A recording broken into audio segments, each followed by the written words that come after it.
Fernando Soto masacró a Insaurralde.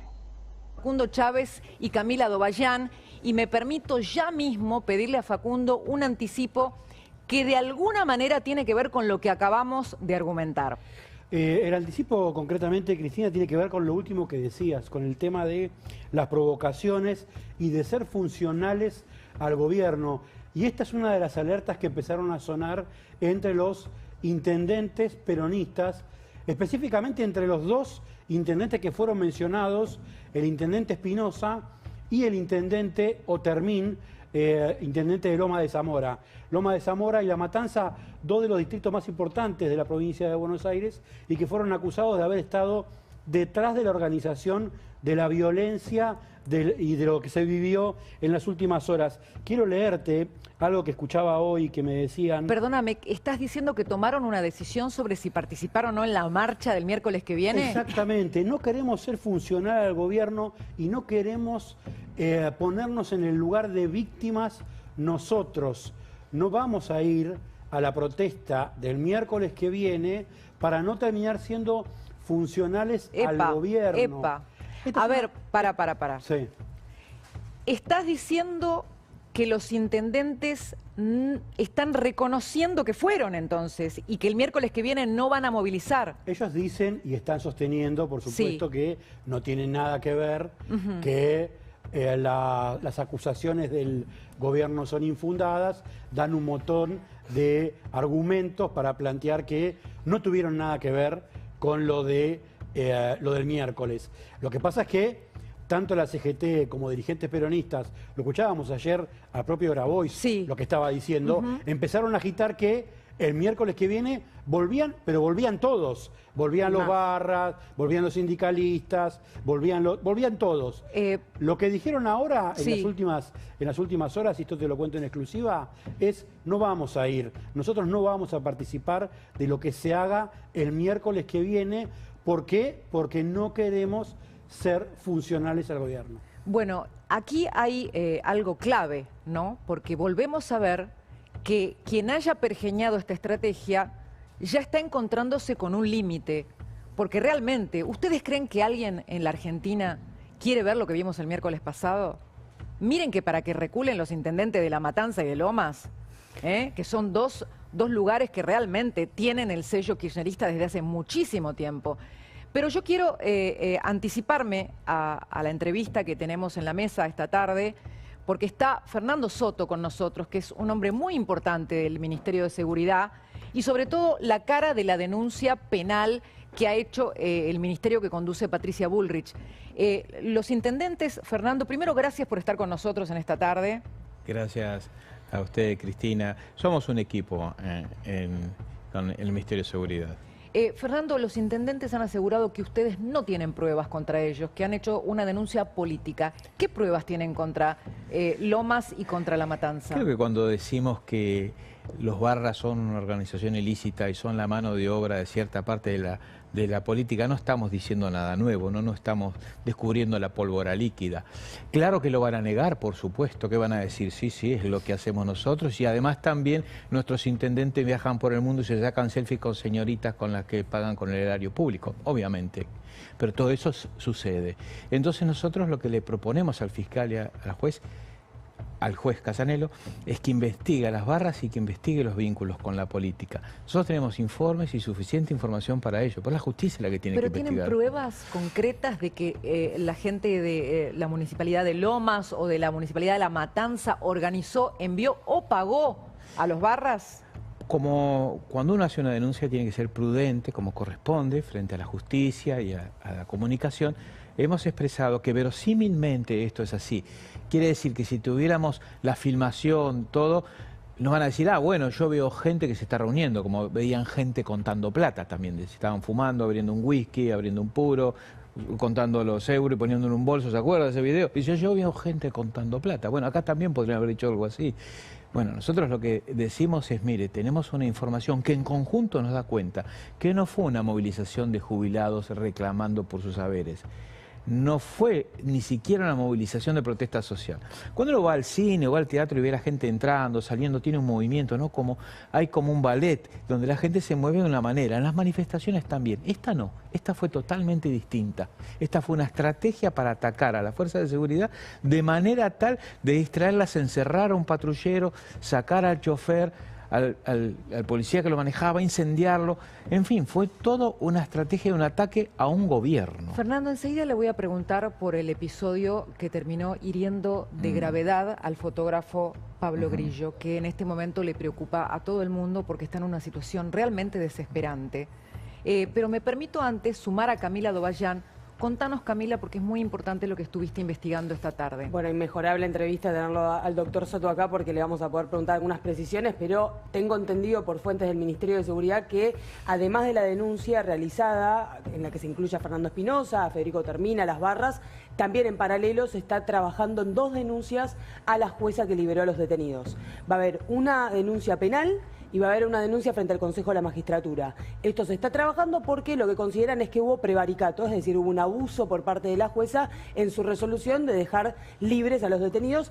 Pues, según el criterio, digamos, del Ministerio de Seguridad, nos va a contar un poco por ahí el doctor Soto, porque había un plazo de 24 horas por el Código Procesal Penal de la Ciudad de Buenos Aires que le permitía a la jueza y al fiscal, en realidad, reunir toda la documentación necesaria para acreditar las situaciones, las precisiones necesarias a cada una de las detenciones. Incluso en casos graves eso se puede extender por el artículo 183 a 48 horas. Eso no sucedió y en horas de la noche, según lo que me dicen, y creo que lo dijo ayer incluso Patricia Bullrich en esta mesa, sucedió incluso por WhatsApp que se terminó informando la liberación de esos detenidos de manera, bueno, intempestiva, según el criterio de quienes van a finalmente formular la denuncia. Yo la verdad lo digo como ciudadana, no puedo creer, porque a ver, la justicia tiene que hacer cumplir la ley, pero también tiene que ser responsable en la protección de los ciudadanos. ¿Qué le daba la garantía a la señora jueza de que estaba liberando a gente que no representaba un peligro para los ciudadanos? Déjame que te agregue sobre eso, porque a mí me llegó un listado de las personas a las que liberó esta jueza, y hay personas que tienen muchas violaciones a la ley de drogas, es decir, que están acusados de narcos. ¿Pero cómo la jueza no lo buscó? Y la jueza no buscó los antecedentes. Te digo, tengo un listado que tiene más de 10 personas. ¿Lo querés? Por favor, léelo. Sí, bueno, lee algunos por lo menos. Algunos. Uno que se llama Fernando Rafart, otro que se llama Sebastián Madueño. Hay uno que tiene incluso una causa por violencia de género. Una jueza que supuestamente es feminista y que liberó a una persona que tiene antecedentes por violencia ¿Sabes qué me indignó? de género. No, te sumo que en la Ciudad de Buenos Aires, porque se aprobó a nivel nacional, la provincia de Buenos Aires no lo tiene, pero la ciudad sí tiene ley de reiterancia. Se votó en junio del año pasado. Eso quiere decir que los antecedentes penales permitían que sea una de las causales para la jueza para retener hasta en tanto se comiencen las actuaciones oficiales, digamos, por parte del fiscal, además del sistema acusatorio. Bueno, contemplar esos antecedentes. Pero entonces tenemos que pensar que la jueza estuvo sí protegiendo a los detenidos. Lo estuvo protegiendo a ellos, no al resto de la sociedad. Con jueces de la ciudad. ¿Y sabes lo que me decían? Me contaban que es muy importante ponerlo sobre la mesa, que un tipo de decisiones así, una jueza o un juez de la ciudad no la toma sola. Antes de tomar una decisión de este estilo, con este nivel de exposición, cuando está todo el país mirando, firmar una decisión como esta no es una decisión que se toma livianamente porque la jueza o la persona en soledad lo firma. Tuvo que haber hablado con dirigentes políticos o con dirigentes que están alrededor. Bueno, pero si a una jueza le da órdenes la política. Para apoyar una decisión como esta, que no se toma en soledad. Bueno, pero eso es un escándalo, eso es un escándalo, Facundo. La verdad que cuando yo leía que la doctora Andrade afirma que el contexto era una protesta por los derechos de los más vulnerables, de las personas mayores, haciendo total negación frente a un contexto que estaba ante los ojos de todos los ciudadanos que habitamos la ciudad de Buenos Aires. Decía, por lo menos nos está tomando el pelo, porque el contexto es innegable, no era una mera marcha de jubilados, doctora. Y la verdad que el peligro y la integridad de cualquier persona que circulara por la ciudad de Buenos Aires estuvo absolutamente en juego en esas horas de violencia. Y usted no cuidó a la gente de Buenos Aires, doctora. Y si le ordenó la política hacer lo que hizo, todavía peor. Pero no me quiero quedar con este tema nada más. La verdad me saca, me indigna. Me indigna, sinceramente me indigna, porque no lo puedo creer. Además, uno no juzga a los jueces por su origen o por sus ideas o por si admira o no a Zaffaroni, pero sí los juzga por sus decisiones. Y la verdad que hoy la justicia, que está muy poco valorada por la sociedad, tiene que tener ejemplaridad y tiene que tener conexión con lo que le pasa a la gente real.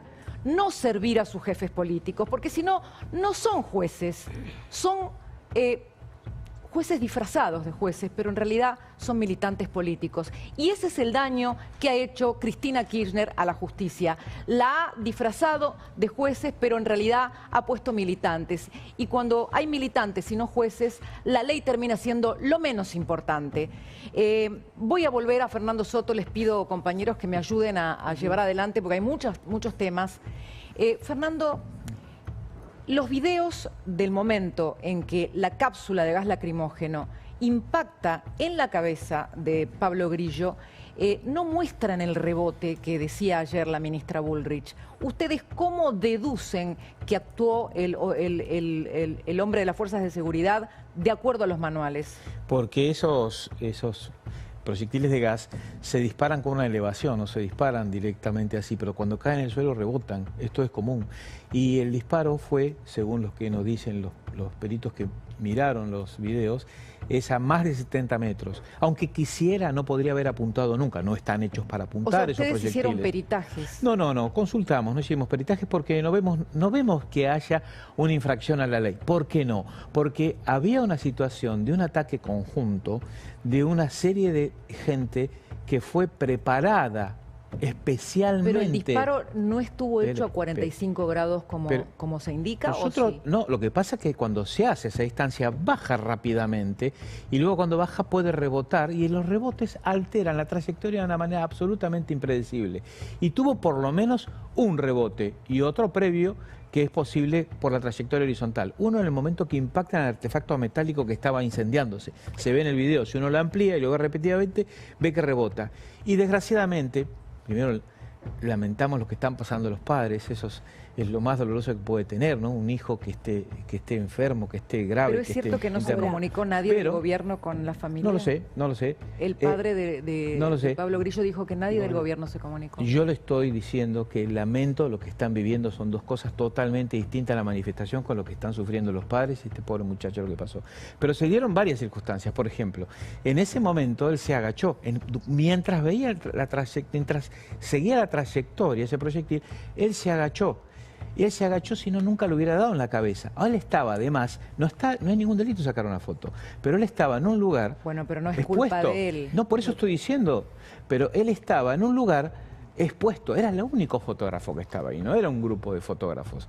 Entonces era un lugar en riesgo. Bueno, igual no es culpa de él, Fernando. No estoy diciendo que sea culpa de él, es un lugar donde estaba en riesgo. Y no cabe ninguna duda que no fue una actitud dolosa de dispararle a alguien, porque aunque hubieras querido no puede hacer puntería, porque esos proyectiles no tienen trayectoria con una... cuando sale una bala sale con una proyección giroscópica, con una dirección. Estos proyectiles no los tienen y cuando rebota es impredecible. Entonces dio esa circunstancia, un rebote por lo menos, seguramente otro, muy probablemente otro, y encima el lugar donde estaba y el agacharse en ese momento, todo eso junto se dio. Doctor, le pregunto por una situación en particular, porque independientemente del dolo o no del policía, la cuestión es al ángulo en el que disparó. Lo que mencionan muchos especialistas es que tendría que haber disparado mucho más hacia arriba de lo que fue. En los videos se ve un disparo mucho más horizontal que permitió que rebote o no, pero que llegue en un ángulo relativamente horizontal a Grillo. ¿Se analizó el ángulo de disparo? ¿Es algo que ya han visto? ¿Qué han dicho los peritos? No tenemos un peritaje, yo por mi cuenta he consultado, pero no es que se ha hecho un sumario porque no vemos que se haya infringido la ley o actuado ilegítimamente. Hay un contexto, el contexto era un grupo que estaba especialmente movilizado para producir graves daños, fueron preparados con palos, con fierros, con facas, con cuchillos, con armas de fuego, con elementos para hacer estragos e incendios. Todo eso ha pasado. En ese contexto estaban defendiéndose y defendiendo la institucionalidad de no unos jubilados que estaban reclamando por sus saberes, sino de un grupo armado en una manifestación que, como le decía Cristina, no fue como las manifestaciones que se movilizan de una manera que siempre es la misma. Esta fue totalmente distinta. ¿Esperan que esto se repita el miércoles que viene? ¿Qué escenario anticipan en esto que es una fase de mayor conflictividad que acaba de inaugurarse claramente? Claramente, lo que vemos es que hay un ataque a un gobierno. Un ataque a un gobierno democrático. Bueno, no sería la primera vez, ¿no? Ya Alfonsín, más allá de sus desaciertos económicos, ha sufrido el embate del peronismo y tuvo que dejar anticipadamente el gobierno. A De la Rúa claramente lo han volteado y a los presidentes, esos 5 que tuvimos la semana, también ellos mismos lo han volteado, con desmanes también y también en el Congreso. Entonces, esto es un acto todo dirigido de sedición, por eso así lo denunciamos. Entonces, esta marcha fue diferente y se está estudiando también una diferente respuesta, porque no fue como las otras marchas, por ejemplo, cuando incendiaron el patrullero de la ciudad, que no estaba solo y abandonado, sino que hicieron un ataque para distraer a las fuerzas federales y luego otro ataque y vinieron de atrás y quedó encerrado el patrullero. Nunca había pasado algo así. Fernando, enseguida vamos a seguir con este tema y le voy a preguntar específicamente de la jueza Andrade. Pero déjeme ahora pasar un minutito a mostrar. Si te gusta el contenido de mi canal, te invito a que te suscribas.